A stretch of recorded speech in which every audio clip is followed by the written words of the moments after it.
Yang paling tinggi akan ambil hadiah pada bulan 12 nanti. Wah. Cikgu Jamila.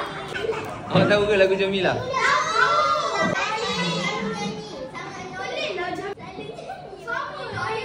Annoying. Habis pasal awak pergi minta lagu tu kenapa? Dah awak tahu annoying, awak minta kat cikgu kenapa lagi lah annoying? Lagu tu. Mana?